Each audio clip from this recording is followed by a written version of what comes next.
This week, I had the great joy of speaking with Jeanette Aurdal, founder of the Oak and Rope Company, a woman who not only have I admired for so long, but I've known for so long. And you know, when you just never get that chance to properly sit down and have a cup of tea and a proper natter and get to know someone.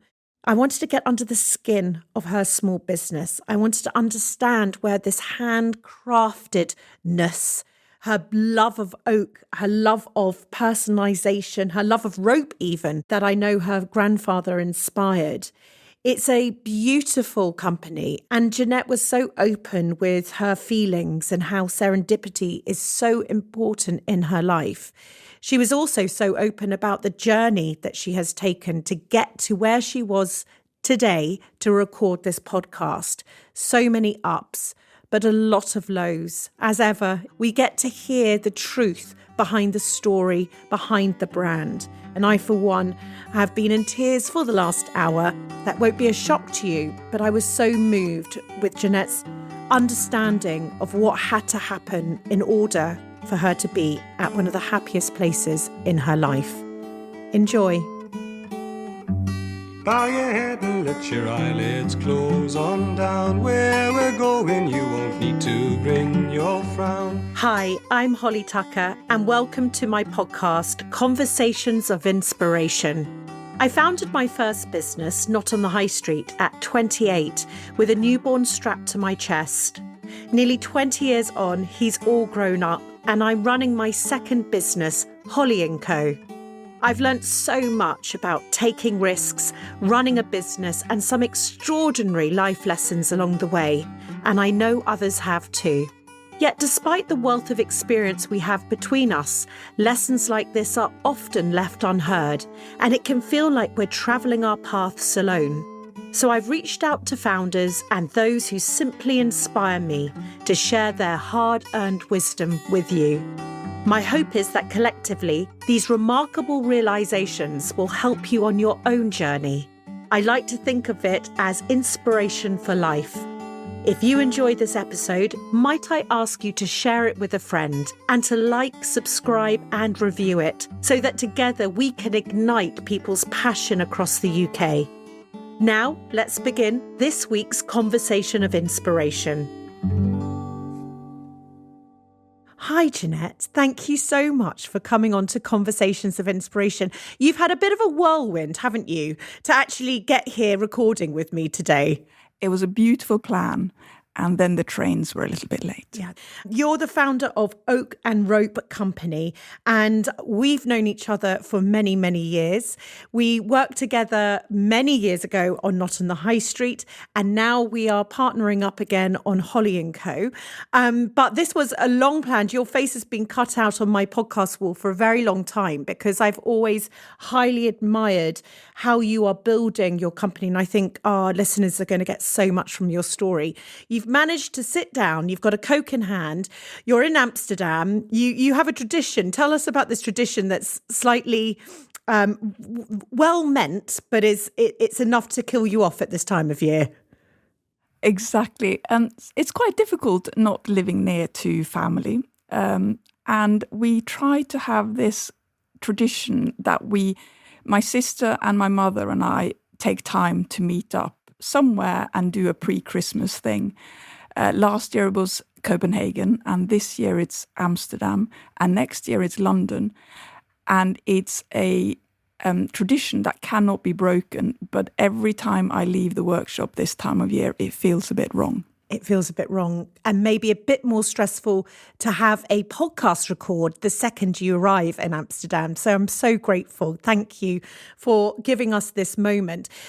First of all, actually, you spoke about Christmas and that hustle. I imagine you're knee deep in orders at the moment, and the team are crazily working to the deadlines, delivering the Christmas scene. How is it at the moment, and how's 2023 been? It's been a really strange year, and we've really just stopped trying to second guess what's going to happen. So it means that even though we're getting more experienced, I feel we're just making it up as we go along every year. And I have the most amazing team that most of them have been with me for a long time. and we're all on the same page, and everybody's working really hard this time of year. And so far, so good. I think people want thoughtful and meaningful, and we just seem to be in the right place for that at the moment. I love what you just said there. Even though you're 13, 14 years into this, or 15 years, is it? 15 years into it. Yes, 15 in May. Because of everything that changes, and because we've had so much change, we all desperately try and hold on to the information we have. Yet how can it change each year? It's quite ludicrous, actually. Do you think bigger businesses have as much change as us smaller businesses? I don't know. I think we have benefits, advantages as smaller businesses because we can change quickly. And I feel that that's always been one of my superpowers, the sort of the winging it. And over the years, people have talked to me about, oh, what's your business plan looking like? And what's your forecast for next season? And when is your product launch? And we just, it sounds unprofessional, but it really isn't. We do make it up as we go along because we launch a product when the inspiration comes to us. We're lucky enough to make things out of oak, which we can work with. So we don't have to decide in January what we're making in December, as long as we have enough wooden planks in the workshop. What about the fact that the Christmas season comes later and later, and we're working together on Holly & Co, but just generally we've known this, haven't we, since we started working together. You know, Christmas was starting in October when we launched Not on the High Street back in 2006. You know, the first week in October was when we started to talk about it. And now we're talking about the last week in November. So it's 2 months difference. What do you think about that? And, you know, the people wanting to vote with their money, but somehow we as a society have got it into our minds, it can be later. I would say this year, I feel the trend is slightly bucking backwards. I've had more people planning earlier this year, maybe because we've learned that things are unpredictable. We also have a group of customers that shop early. I don't really relate to them at all. And honestly, I don't think I've bought one single Christmas present yet myself. So I really identify with the last minute people. You need to get into the spirit of the season, and then you need a little bit of urgency to focus the mind. So we do try and prepare everything so we can still have a delivery time of 2 weeks, just so that those brilliant last minute ideas can be helped as well. Yeah. Because sometimes they are really the best ones. Yeah, I agree. You've got the planners, haven't you? The planners and the panic purchasers, and then everyone in between.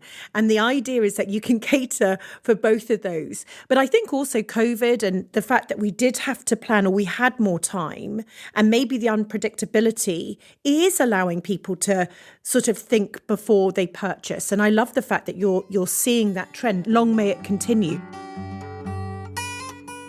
Now, I don't know about you, but for me, it's usually around this time of year that what I call overwhelm week kicks in. Suddenly, the Christmas ads are everywhere. My to-do list seems to have quadrupled, and I get that absolute fear about getting everything done in time without completely losing it. Sound familiar? Well, this year is different because I'm here to help and at the same time bring the joy back to Christmas. I have launched my small business marketplace and have scoured the UK to bring the most unique, thoughtful gifts and beautifully made decorations all together in one place. It means we can do all the parts of Christmas we enjoy, like making sure our loved ones know just how much they mean to us and doing all the fun and creative bits, but without the giant headache. And the best part? Everything on our site is handmade by an independent small business. So as well as shopping joyfully again, you'll be bringing happiness to lots of hardworking founders, 90% of whom are female, by the way, and giving them a Merry Christmas too. Visit holly.co for many ideas this Christmas. Now, back to our conversation of inspiration.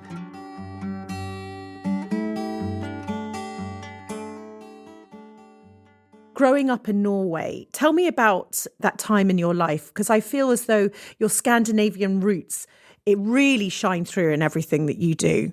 It really does. When I started this 15 years ago, I thought it was something absolutely unique that I had sort of thought up, and it came from where I was at that time.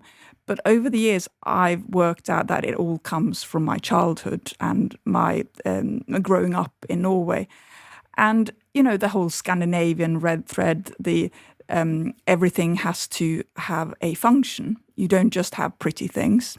Yet I grew up in a very stylish home. My mother has impeccable taste. And it wasn't a big house, but it was absolutely beautiful. And you just... Where does that come from? I'm not sure, actually, where she just has an eye, and she could... It's amazing to see. And she'll walk into my space and she'll just sort of pick out that one thing that changes everything. She just, it's a sort of gift. Yeah, it's something that's quite unique for her, I think. But I had a very idyllic childhood. So my parents built their own house on my grandparents' farm. So when I was 6 years old, I watched my parents and their extended family all work together on building this house. And I decided I wanted to be a carpenter. And my best friend lived right next door, and I mean 20 meters away from my house. We walked to school every day together, and we built tree houses. We sort of stole pallets and nails and tools and things, and we were just literally running around in the woods like those like you see in the movies, basically. And there were funny stories when, for instance, if we went somewhere where we weren't allowed to go close to the river. And if we walked too close to the river, we would be told off when we got home, not because our parents had seen us, but somebody's grandmother had seen us, and then they would the jungle telegraph would go and they would be told off that for something. So there was sort of Facebook before Facebook was a thing, but it was like a real a village. Community. Exactly. Yeah, village was bringing up the children. And I also read that your grandfather taught you how to splice rope, and you know that this really was something that you were being taught skills, actual proper skills. Well, it was a bit random, really, but he worked in a factory that mended fishing nets. So this was second nature to him. And I was just curious, and he was literally just sitting there splicing some rope, and I watched him do it. It wasn't that complicated. So I got it into my fingers, and you can't really learn something like that. So I would just splice rope if I was bored, if I was just sat somewhere. I was a really good scout as well, you know, so I had those skills. But it didn't feel like a big moment. We were just sitting there chatting in the garden. And that's one of the things that I reflect a lot on, how so many of those small moments have such a butterfly effect later on. Yeah, absolutely. Those are the moments that we remember. Did you enjoy school when you walked to school with your best friend? Were you a bright pupil, academic or creative? What were you known as? I was quite sort of nerd, really. I was quite clever. And the thing is that when you're good at school, that's the route that you are sort of pushed into. So no, I went to university, and I had a career following that, rather than what I decided when I was 6, that I wanted to be a carpenter. Yeah. And that is something we talk a lot about this on the podcast, as you know, that we're society, we don't play, well, you were good at school, you were academic, you were clever. So that was how you were going to go. And that's actually, we'll get onto that, but that's exactly what you did end up doing. I remember speaking to Kate Robinson, daughter of the late, great Ken Robinson. And we spoke about how mass education system is really not at all tailored to meeting the needs of, individuals. There you are wanting to be a carpenter, but because you were good at math or whatever, you were. Well done, you. It's good to have a woman say, I was good at math. Yep. The amount of times that we say we're not good at anything, it's fantastic. Tell me, where did you end up then? So you went to university where you studied politics, economics and philosophy, and then you went into the city. I didn't know this about you, by the way. You did? There you were. Yeah. I didn't know that. No, I didn't know. I didn't know that my carpenter friend was in the city. Tell me about that time in your life. Well, it was again a wonderful adventure, really. I always wanted to leave home when I was in Norway. So I wanted to study abroad. So I went to university in Oslo, first of all, to study politics and economics. And then I managed to get onto an Erasmus program where I could study philosophy in London. So I did that for a year. And then I was going to study international relations as a master after that. But during that summer, I ended up getting a summer job for a company called UBS. And I didn't really know how difficult it would be to get a job in the city. But I ended up literally helping move the filing cabinets. And then by the end of that summer, I was offered a full-time job on their graduate scheme. So, and then I ended up doing a very grown-up job, almost like internal management consultant, implementing various IT projects and things. And I was traveling all over the world for about 7 years, teaching people how to use these systems and gathering requirements, all of which are really useful in my life today as well. But I didn't ever plan to do that. Did you put the carpenter aside in you? Completely. Completely. So you were in the city, 7-8 years in the city. That was who you were. That was your identity, your world that you surrounded yourself in, and that little flame was put out for a while. Oh yes, almost completely. I was so concerned about fitting in to where I was. I found myself. I really worked very hard on trying to not sound Norwegian. Now I don't really care. And really, really fitting in. And I didn't really think about anything creative. I was doing a lot of spreadsheet work. And I don't know how I actually got through that. Because now if I had to sit in front of a computer for 5 days a week, it would really affect me quite badly. But I actually loved it. And it was brilliant because I worked with fantastic people. It was a very project-based, sort of high-energy environment, and just lots of clever people around that you can bounce ideas off. So in a way, it's a completely different world. But in another way, it's not so dissimilar to what I do today. Do you think that we have just chapters in our life that we can't, when you look back now, you can't believe it? I have similar. It's almost like a whole life within a life that you've had. And you look back and you say, for real? Was that me? I mean, you've spoken lately about your mental health and, how you use your job today. As you said, I wouldn't think that was going to be you when you were younger. Intense Excel spreadsheet world. No.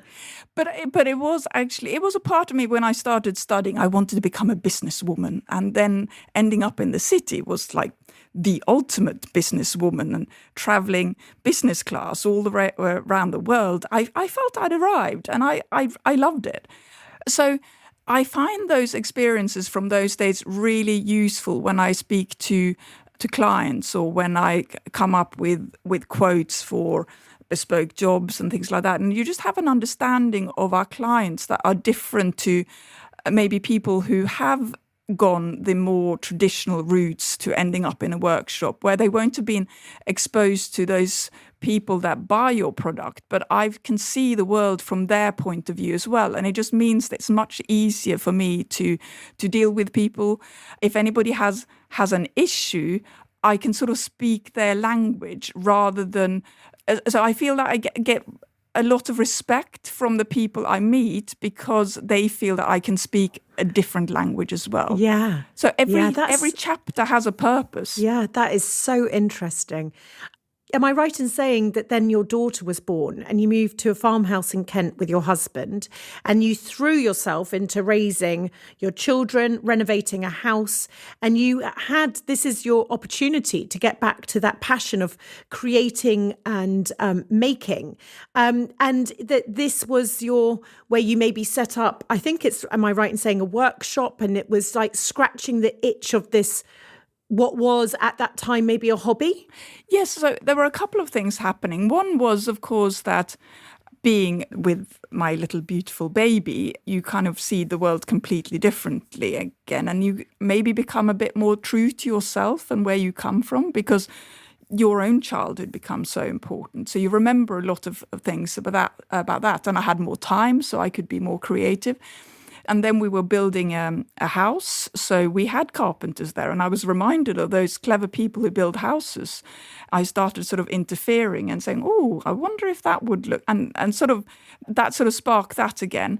But there was another little kind of chance conversation that was fundamental in this. So my mother-in-law at the time, her husband had just died, and he was a... hobby furniture maker, but he also collected a lot of beautiful tools. And she's American, and they traveled to America a lot, and he had this amazing tool collection.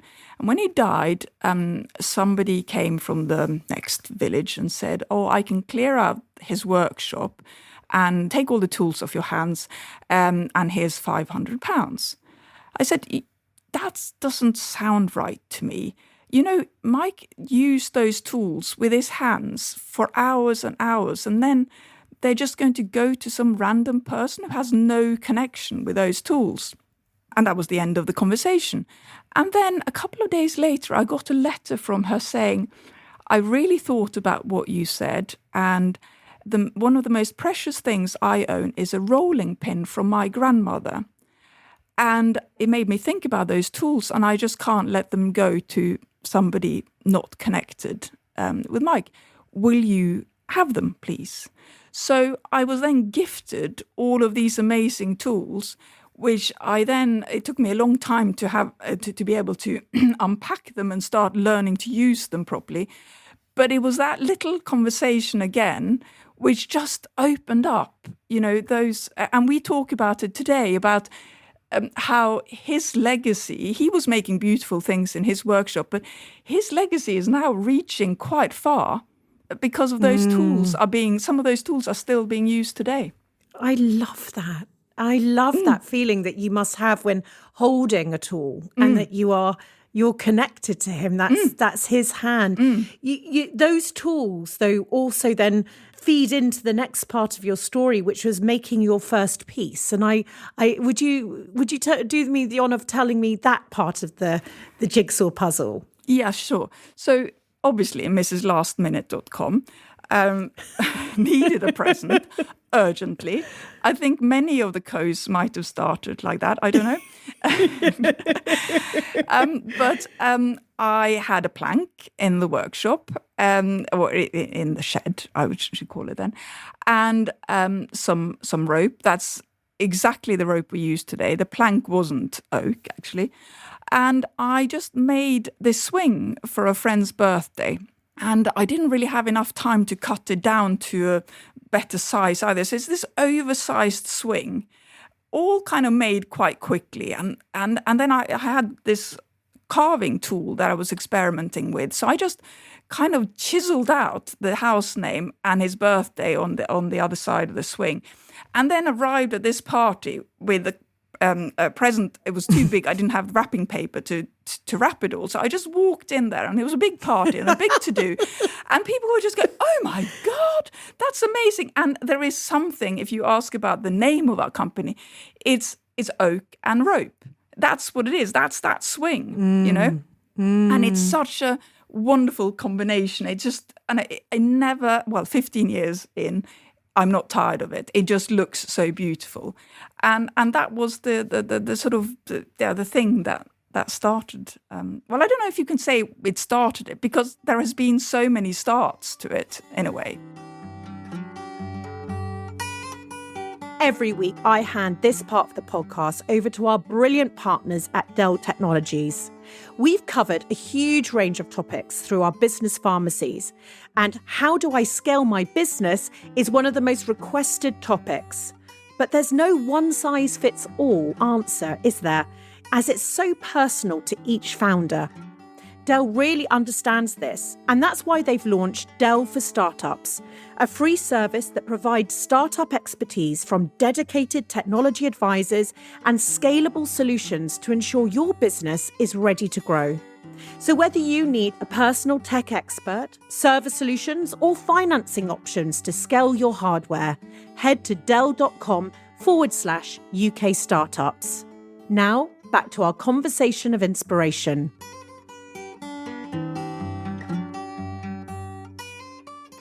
Do you think that there is such a power? Because I listened to that story and I think about everybody marvelling at what you're carrying in with your posh frock, and then you've got this big lump of wood in your arms, not a dainty handbag, just big piece of wood there. That reaction from everybody was just instant. And I think that sometimes I think that's a really great gauge. If you've got an idea for a business, or you're creating things and you do have that, people start reacting to it.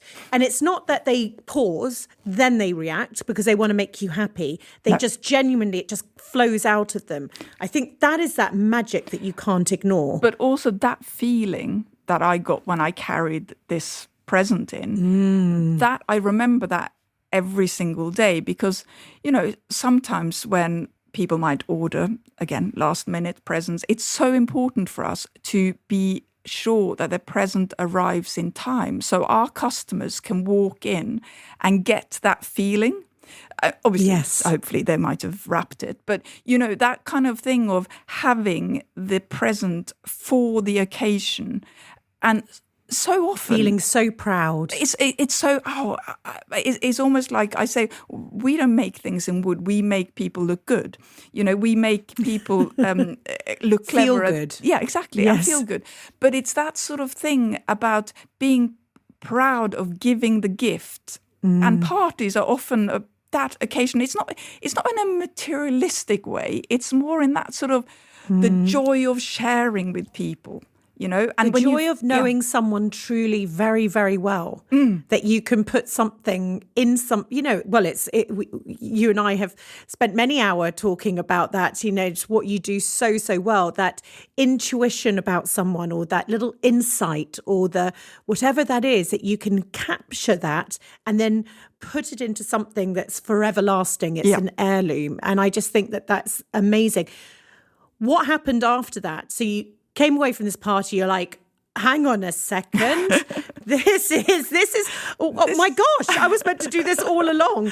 What was the process like? What was, that you got a swing, but, we know it's not easy nor neat starting a company.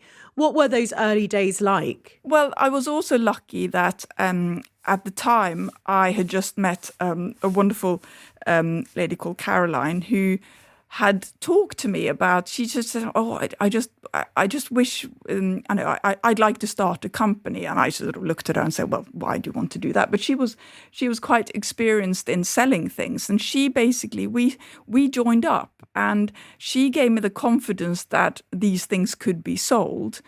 Whereas I knew I could make it, but I didn't really, I'm not a salesperson as such. I think I could only sell oak and rope. I can only sell things that I've made, And, yes. and I didn't know how to go about it. So we sort of held hands a bit through the early years of that, and I did the making and the building up of the team and the tools and all of that. And she did a lot of the selling in the early days until the lines got a little bit blurred, and we sort of joined and found joined confidence, I suppose, in doing it together, because it is hard to just start and believe and have to be your own cheerleader as well. I think that's what you do so well. It's like everybody needs a cheerleader. And if you look at like the people who, without further comparisons, but like people who we remember through history, they've had to have somebody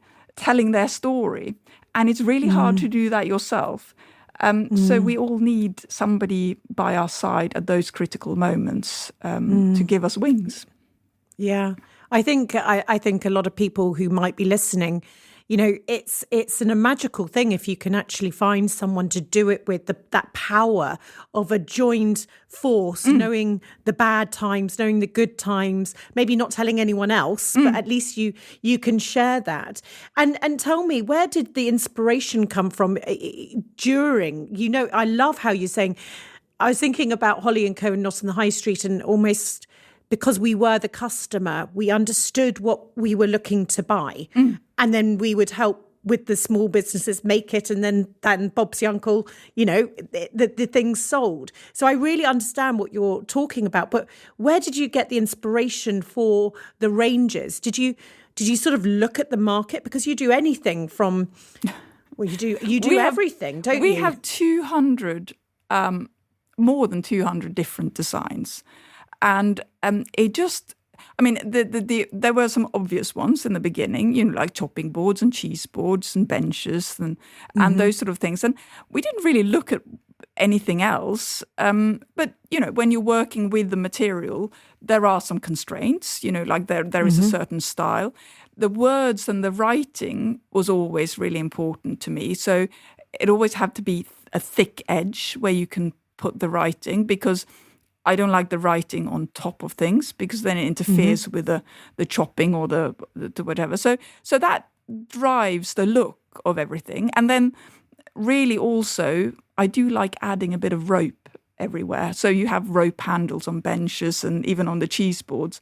And then the second product was in fact a doorstop, which honestly was probably just because I had a lump of wood in the shed that was about that size, And that's the brilliance of you just sharing that. Exactly. I had a lump of wood, and now it's a great seller for me. But that's I know, where I'm just that making came. 300 of them at the moment. So that's brilliant. And what's the size?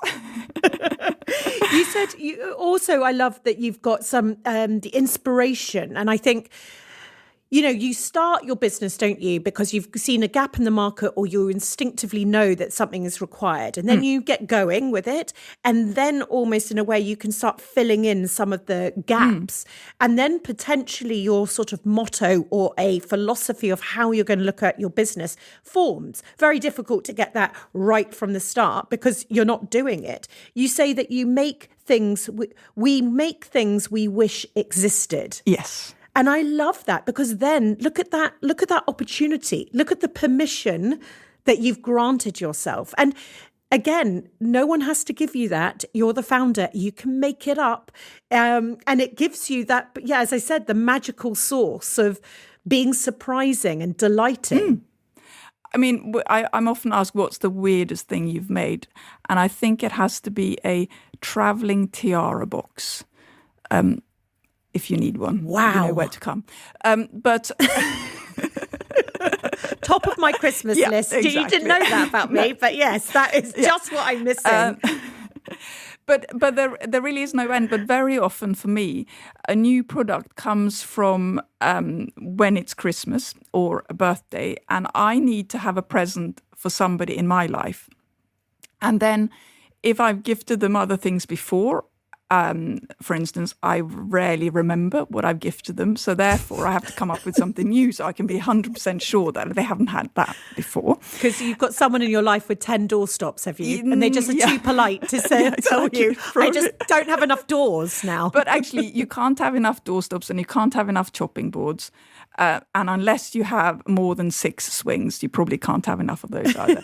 So, but it's very often the kind of the starting point for me is that I want to have a present that it is also a bit when I'm gifting something. It's like, oh, did you just grab a G&T board from the shelf and wrapped it and walked out the door?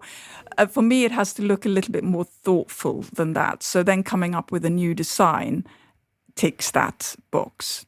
But it's really strange. From now on, probably after this weekend, I go into uber creative mode because I need to get my own Christmas present sorted.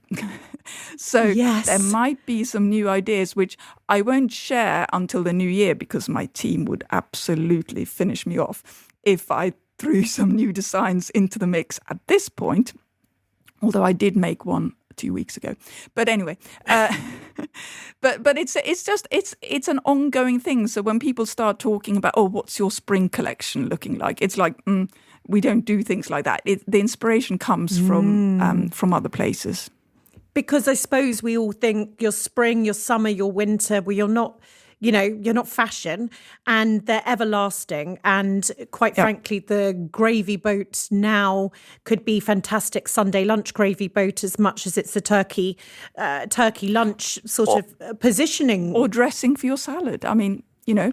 Yeah, or dressing for your salad. Yeah. It's quite interesting because actually, if I think about how we've looked at products over Not on the High Street and now Holly & Co., it really does come from myself, Carrie and Gabby, thinking about what we are wanting to gift, knowing what we've given before, knowing what would feel very touching to a recipient, and then actually understanding, oh, we don't have that, or we could do more of this, or we've seen this. And so I think that the founders, again, that gut feel on what is new is what I would say other companies are spending thousands of pounds on trend forecasts and, what's the latest thing? Whereas actually this is coming from knowing your customer, understanding the world that they're in. Tell me, you actually had a moment, you've spoken about the tiara in a box, but there is another important person, isn't there? Your most famous, I would say, order of a swing, commissioned as a royal wedding present, etched with the names William and Catherine. Is that right? That is right, yes. And it was photographed with very little Prince George standing on the swing, and turning it into possibly the world's most famous swing maker, which you probably didn't know you would get the title of. But it took you by surprise. It did. So we got the order for the swing, and there is a bit of misinformation out there. It was an old Oak and Rope customer that actually bought that as a private present for William and Catherine for their wedding. And I don't know if you remember, but you probably do. At the time, every company was shouting, oh, look, we're making this for them. We're making that. Yes. And I just felt it was so tacky. And it was like, oh, no, who cares? I really, it's not going to affect what I buy. And I just thought that, and there was so much noise about it. So I said to my team, we don't tell anybody about this. I took a few pictures when we made it because I sort of thought that this would be nice to look at when I end up in the old people's home, and we just, you could bore people's senses with it, couldn't you? Yeah. And so this passed, and then when Prince George was 3 for his 3rd birthday.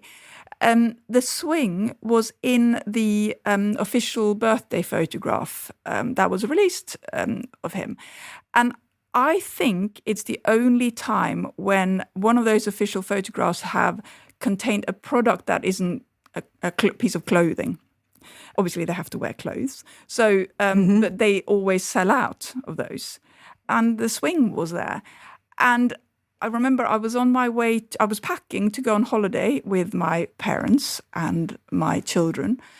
And there was a phone call that I sort of debated whether or not I was going to answer. And I picked up, and it was a journalist saying, "Is that your swing that George is standing on?" And I just went, could be. And what do you say in these situations? Exactly. We're not prepared. But I actually came up with a really very professional quote. I said something along the lines of, we never disclose who our customers are, but I hope that Prince George and his family have many happy moments on this swing. Something Nicely really handled. I thought it was. I didn't have... As you were trying to shove the clothes in the case and squeeze the zip around the packing case. I love it. But it was mad. And there was then my children and I were going through airports, and there was like Hello magazines with that picture on the front. And it was my swing. And then there were radio channels in Norway ringing. So is that, I know, and it was just a little bit of a weird moment for me. How brilliant is that? Yeah. And your parents must have been very proud. Yes, I think so. Tell me, this sort of period of your life, we're going to talk now about sort of the slow craft that you're in. And, you know, you have a phenomenal workshop today. But I know that you, sadly, a few years back, your old workshop had this terrible fire and you had to move premises. And I remember this period of time. And you refused to move to an industrial unit, feeling that it wasn't conducive of creating your amazing products. And it didn't represent you, and you obviously couldn't probably be as creative. It was a bit of a moment, though, as well, in your life, almost like that fire slightly representing what else was going on in your world. I know that you've gone through some breakups as well. I mean, talk about a bad period of time. Do you mind me asking you about this section of your life? No, not at all. Well, I say not at all. That's very British. There was a long time when I didn't talk about it at all, because it was horrible and very wholesome at the same time. So we had a fire. It was the Friday before Father's Day of that year. And luckily we had shipped out everything that we had orders, just in case there were Father's Day presents. So we just made sure we sent out everything from the workshop. And then on the Saturday morning at 5 o'clock in the morning, the landlady of our barn that we were renting rang me up and said, "You got to come, your workshop's on fire." And I didn't believe it. And I just remember driving in there and just seeing the ashes. And I screamed out this scream that I could just feel. It was just awful. And at the same time, my husband then was not very well. My business partner, Caroline, had other issues that she was dealing with. And this was just another thing that piled on top of it. All of those layers made it very hard to process, because there were a lot of things going on in the background. But then at the same time, somebody asked us, the insurance company asked us, "So are you going to continue? Are you going to stop the business?" And I just looked at him and says that, of course we're going to continue. It never crossed my mind that we weren't going to build it up again. But we didn't tell any of our customers that we'd burnt down. And I'm not entirely sure how we've managed to, there were obviously a few delays, but we managed to scramble together a workshop again.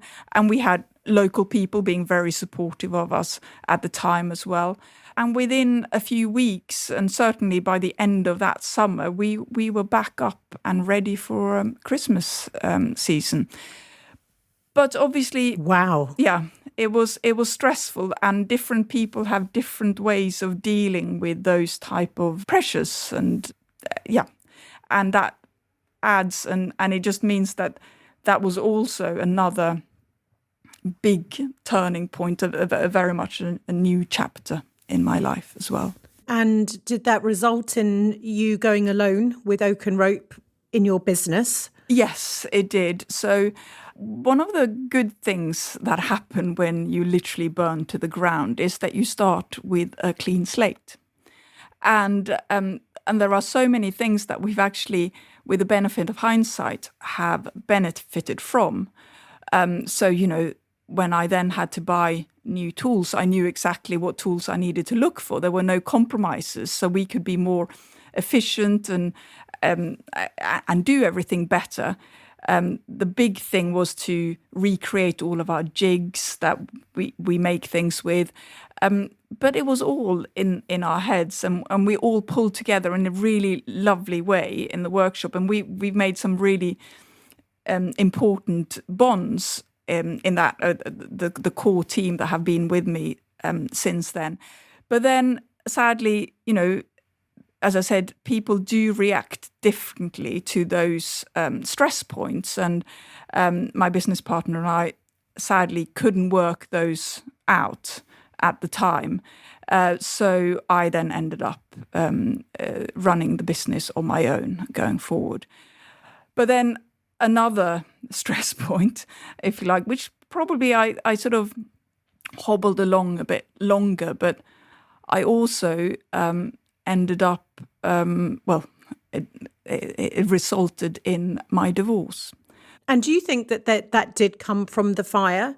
Do you think, obviously, things potentially were all bubbling underneath, of course, but I do believe that there are moments in our life that sort of break, I don't know, the course of the journey that we're on. And there were so many signs. And obviously, I think it's probably not very inspirational to hear about the some of those stories. There were a lot of issues, but the thing is, when you have an additional stress like that, you can't keep putting sticky plasters over it. It No. just cracks. The cracks become too big, and you can't deal with it. And it's so helpful when you go through a stressful period. You have to be with people who see the world the same way as you. And my ex-husband thought that this was my glorified hobby that suddenly just, it was my life. I absolutely, I had to rebuild this. I had a team of 8 people, and it was like 10 people's livelihood. So, it didn't, I had huge responsibilities that I just wanted to build. So I probably became very driven, even more driven than before. But that it just meant that all the other issues just could not be ignored. If you run a small business, the Christmas season is well and truly upon you. And I know for so many of you listening right now, you'll be making, creating and packing up your items to send to their new homes as I speak. Royal Mail will be doing all they can to ensure that across the UK and internationally, your items arrive safely with their recipients through their network of brilliant posties nationwide. Over the Christmas season, Royal Mail will process twice as many parcels and letters than usual. So their advice is to post early and to continue to communicate with your customers. There are lots of options for postage and recommended latest posting dates. To find out more, head to royalmail.com. And if you're looking for interesting articles and insights, why not visit Royal Mail's Small Business Hub? Now, back to our conversation of inspiration. When I speak to this community, especially as women, potentially our jobs and our careers, and certainly, and of course I mean it for anyone else as well, but here we're talking about those who are creating their own companies. It runs deep. It is in your veins, your blood. It is to shadow size, it's your identity. It can hurt relationships in a way, because actually it's a big priority and actually everyone needs to sort of fall in line with that. But on the other side of that, it can be your life raft to get through the difficult times, because that is yours. It's living and breathing through your energy. And when I say people need to fit in with it, I didn't mean it like that. I meant that it is as important, let's say, as being married or having children. And potentially as women, we don't feel comfortable saying that because only a week ago, someone mentioned we're meant to just only want to be mothers, and or that's the top of the pyramid. And so I wonder if that was the same for you, that it became something that was a plus and a minus at that point in time. Absolutely. You're summarizing that in a really good way, because as the company started, my identity was growing with it. And I just feel I would have just been a shadow of a person if I never started the Oak and Rope Company. I mean, how would I express myself? How would I actually, I can't see the world without having this way of expressing myself.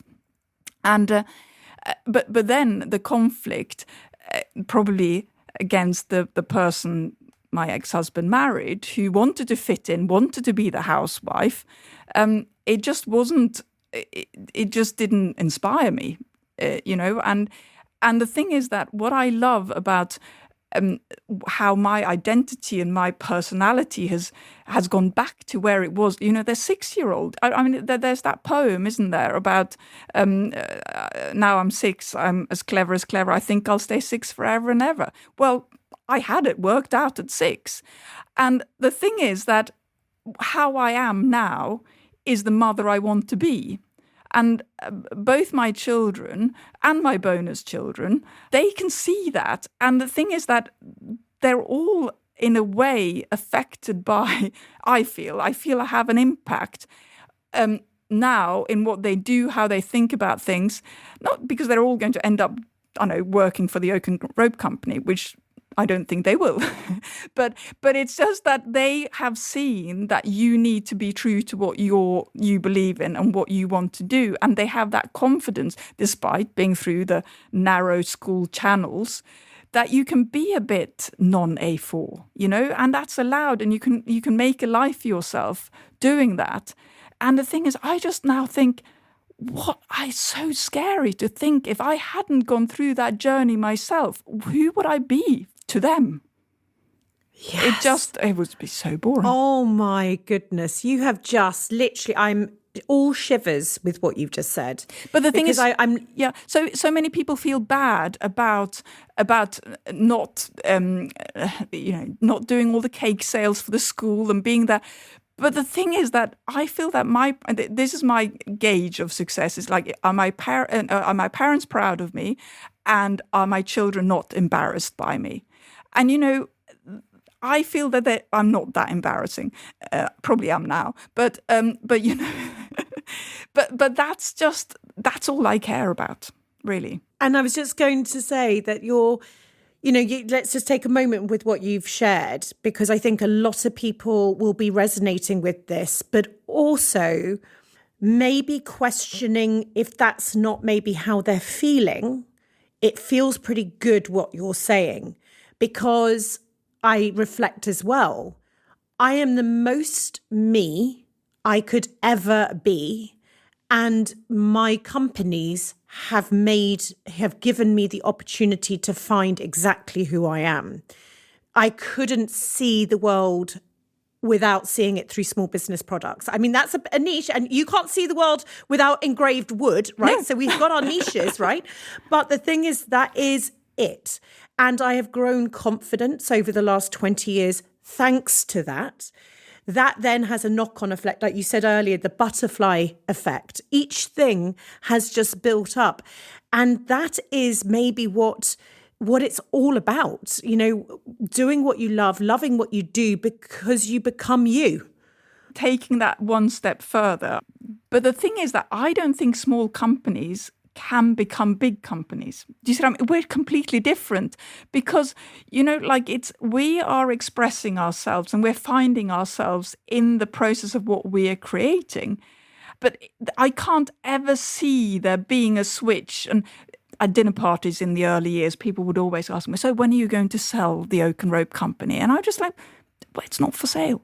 Well, for no price at all. And I said, no, I don't think so, because I don't even think that I'm not big-headed by saying that I don't think anybody else could run the Oak and Rope company.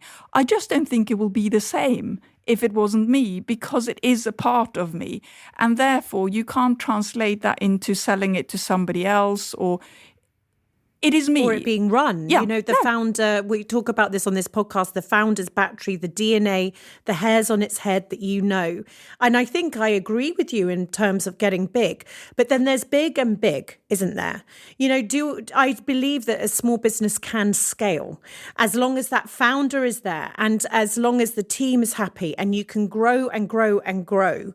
But if you're then trying to take the ethos of the small business and then, for instance, blow it up, you know, that is where the issues can rise. So I think that there is the idea of scale, and how big is scale for you? I don't know. But that idea of fitting a round peg in a square hole where you're talking about mass scale, I completely agree with you. But that's not to say that it couldn't be changed, because as we know from life, you know, there has many chapters, and that there can be a new chapter, and it could be completely different. It just wouldn't be comparable if it wasn't that. Does that make sense? It's absolutely. Yeah. When you look back at all of that you've been through, we talk about our children at university and you know, the stage that we're at, and we met many years ago, over a decade ago. Give me an update on your life. How are you feeling about life today? Oh, it's so lovely. It's exciting. And so I went through this really traumatic change, which was that of a divorce, which has left a lot of scars. But then 2 years ago now, I married my new husband, and he is just absolutely amazing. But it's made me feel how it is to have a home team as well. I've always been really lucky with the team I have in the workshop, but to actually have somebody who completely understands, like this time of year, he knows what I need to do. Even just after a few years, he figured that out. He's quite clever, and the fact that I have somebody that's so supportive, even of my little jolly away now. You know, like he also feels that that's what I need as well, and that makes all the difference. And that just brings me so much joy in what I do in my job as well, because I don't feel bad about suddenly coming home a couple of hours later because I had a great idea, or if I want to work at the weekend, or it's all part of life. Just feels really complete, and sort of that every aspect fits in together. And that is the biggest luxury, and I just feel that I've arrived. I love it. I love it. And I just can see, no one can see it, but your face and the big smile. And you deserve that, by the way. You deserve that. In this podcast, as you know, I ask at the end of the interview about your high and your low in life, and using the analogy that we're on a roller coaster. Can you tell me about what you would say your lowest low was? I do think that moment of the fire really is very much, but those weeks after that as well were pretty dark. But then the flip side to that is, you could say, oh, the high was the Prince George swing. It isn't actually. It's so 12 months after the fire, we had to move workshop again. The workshop was in my old house. The team was saying to me, why are you in such a rush to move the workshop? Can't we just have a few more weeks here, because it's going to be really stressful to move this week, and why do we have to move on Monday? And they were all kind of wanting to hold us back there. And then I walked into the workshop, and I was probably crying at the time because I'm quite emotional. And I just walked in and said, look, guys, it's on Monday. It's not just you guys moving out of here. I'm moving out of this home as well. And to see that, and now I get goosebumps. It's that moment, when Asterix is carried on the shield and everybody's underneath and just making it all happen. And that was my team at that point. And we just had the most seamless move into new work. Everybody was motivated. Everybody just pulled together. And that is probably my my sort of happiest kind of memory, that a place I go to, that feeling of having a team like that. And that's a little bit like how life feels every day now. But that was the sort of turning point for me. Yeah. The moment. Gosh, that's made me emotional. I understand that very much. People that really love you, it's your work family, and they had you. They had your back. And they knew what they had to do, and they loved you that much that they did it. And it says a lot about you as a leader and a colleague and a friend as well, that they knew that they had to protect you, and that's a beautiful point. Wow, I'm so happy to speak to you today. We have known each other for so long, and we are always talking about ideas or the next, and we're just never actually present. And I've just enjoyed this so much.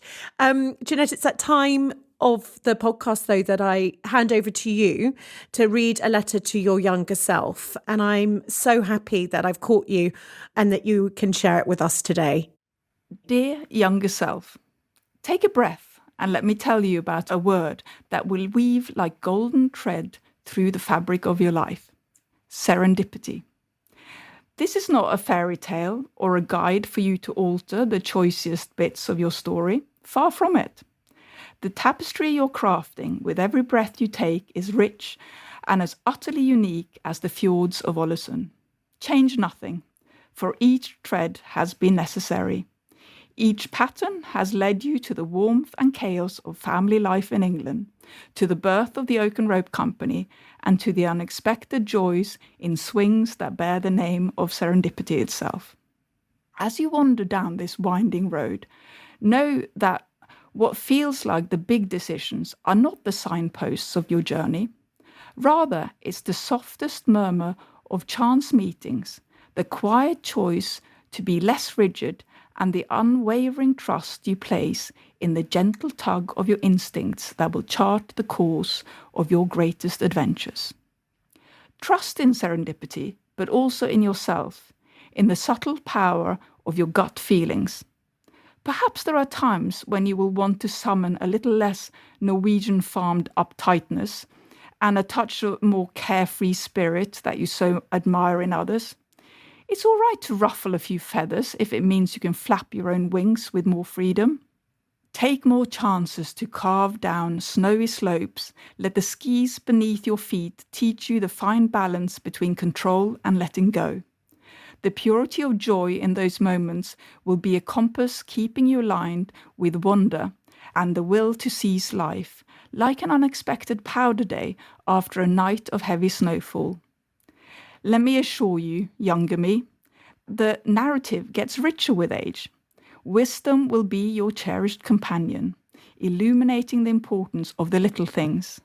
You will learn that success blooms cohesively in the weave of those little moments, in personalized touches carved in oak, as in life. Always choose the scenic route. It may be longer, and its vistas will defy the ordinary and the mundane. Remember, no matter how far you roam, the echo of the fjords, the salt of the sea, and the strength of the mountains, they are in you. They have shaped the contours of your spirit just as you carve your legacy into the grains of oak. You have a destination in mind, but do not rush. Your journey is a tapestry of serendipities, and the value lies in the design you create, not merely the end point. Unforeseen joys await in the moments you least expect, so lean into them. Be present for this magic to be found. Above all, hold fast to this, things truly get better. You may not see it now, but every twist, every turn, they're all leading to a beautiful today. You'll find as the years grace you, the best views are often found in the paths less traveled. With serendipity as your guide and experience as your map, know that you're exactly where you need to be. I didn't cry. I mean, no wonder you're very good at creating such feeling in what you make. There was just poetry. It was just absolutely beautiful. And I just relate so many. I was thinking about your life and I was thinking about my own, and I was thinking about the beauty and of how you've described it. And it was something else, absolutely. And I can feel, what's really making me teary is I can feel you're truly happy. And that really, really matters. And I'm just so happy. And I can only imagine what's going to happen now, because you're in your place and you've understood that balance between letting go and being in control. And I think the sun will shine on you. Thank you so much for those words. Pleasure. It's been a joy. Not bad for a Norwegian, eh? Hey, not bad.